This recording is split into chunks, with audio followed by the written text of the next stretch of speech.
So I'm here with Bernie Rorke.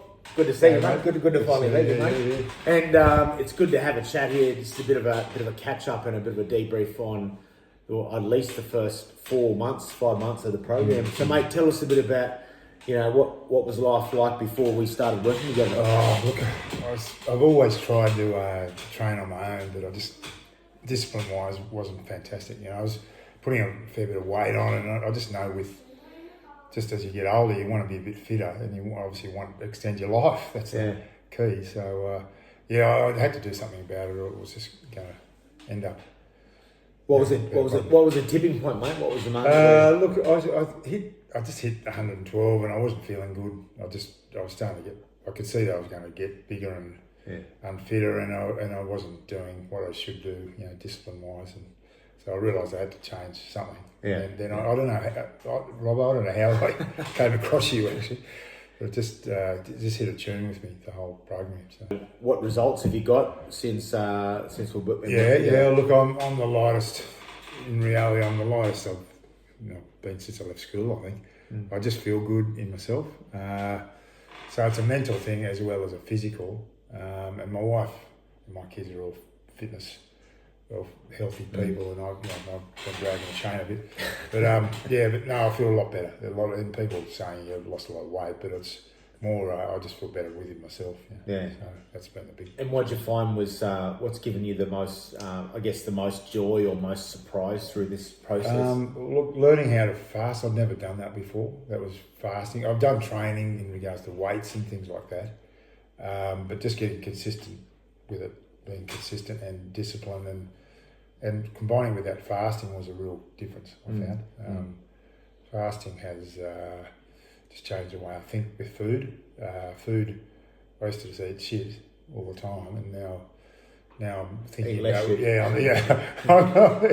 I'm thinking about what I eat. So instead of just throwing into a bag of chips or something, watching TV or something else. And what was a bit of a break? What's been a breakthrough for you with that fasting approach you mentioned before? The 3-day.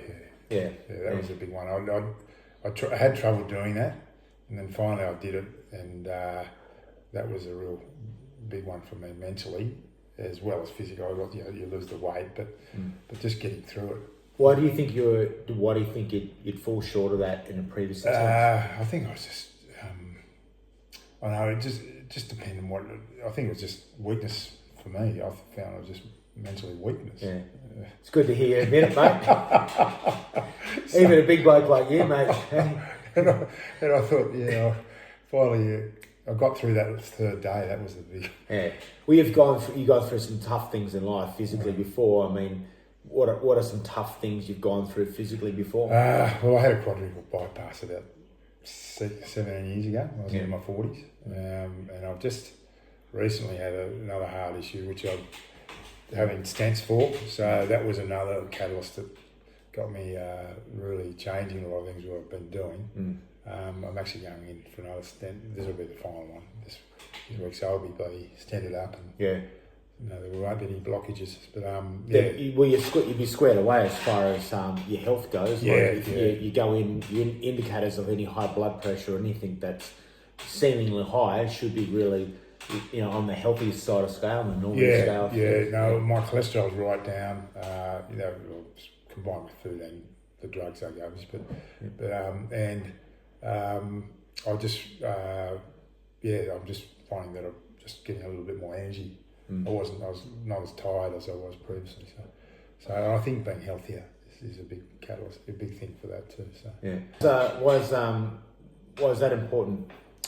Because I want to be around to see grandkids, and I want to see my boys get married. I just want to be around a bit longer. Because you just see mates dropping off the perch here and there. And you think this is? You think fasting, some of these approaches, you think they're? Yeah, I think so. I think we as people, we just tend to eat way too much. You can get away with not eating as much, and your body doesn't suffer. So. And what habits has this program installed for you since doing it? Well, I eat more protein, less rubbish. So I don't eat processed foods anymore. It would be really rare that I do. But so there's more proteins like meat, chicken, eggs, and I'll skip a meal here and there and not worry about it. So. And how's it gone with your training? Have you found that doing the fasting, makes you feel a bit tired or a bit? I'll probably ease up on the training a little bit when I'm doing a big fast because I find I'm just a bit tired. But when I'm back into the protein side of things, I'll try and do fair bit of heavy stuff. Yeah. I'm just getting heavier now. I'm feeling a lot stronger, so I built up a little gym out the back here, and and then when I go to Sydney, which I have to do every couple of weeks, I'll go to the gym down there. Yeah. And mate, tell us about your what do you do for a job? Yeah, I run a cattle property for the Chinese, which has been an interesting exercise. So we have about 5 guys working here with families working here, and it's been interesting, the whole program. But we've got the property running pretty well now, so I'm pretty happy how things are. And mate, we have a commonality with the game of rugby. You played a bit of rugby. Tell us a bit about your history. Yeah, well, I wanted to give rugby a big crack early on in my age. I played for country, and we played the All Blacks. That was a big game. What year was that? That was in '83 at Tamworth. God, So and then went to Sydney, played first grade down there for Gordon, and then stayed in Sydney for quite a while with just a couple of businesses I was involved with, and then got an opportunity to move back up here. So, who was the best player you played with? Campese played in the country team with us. We had a combined ACT country team, so he was a bit of a freak. One of the toughest blokes I played with was a guy called Dave Carter. He was from Corindai. Yeah, Steve Cutler with Gordon. I was second row partner with Steve Cutler. He was a good line out technician, but he wasn't fantastic around the field. And what's the Australian team missing at the moment, mate? Well, I think they're on the right upward trend. They're playing full 80 minutes now. They weren't playing full 80 till the last. This new coach has really got them on a good trajectory at the moment. And mate, how old are you now? I'm 62. 62, yeah. So you still can pull the boots on. No worries at all. but I think what's been really impressive is fitter after 40 is not just for guys who just hit 40. It's for guys who are over that in that age group. 60, 70, those sort of guys who know that they're capable of physical challenges, but probably more interested in mental challenges, because as we get older, I think we tend to forget some of the physical challenges and mental things that we're capable of doing, and being shown those opportunities again to do them and to challenge yourself mentally.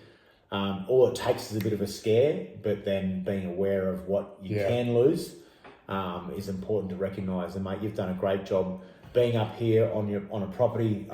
You spend 80% of your days batching, working on your own, and running blokes and sort of organising and managing those guys as well. So you've done a great job, and it's been a privilege working with you the last 4 or 5 months, mate. And it's good to see a bloke with a bit of no shit action, no bullshit graft, and take on this sort of type of challenge. And I think as we get older, we sometimes go a little bit softer on ourselves, I suppose. But you've got to be a bit hard, I suppose. The easy option could be to sit and watch the cricket. That's right, mate. We should better go and check in. All right, Bernie, thanks very much, mate. Good man. Appreciate it.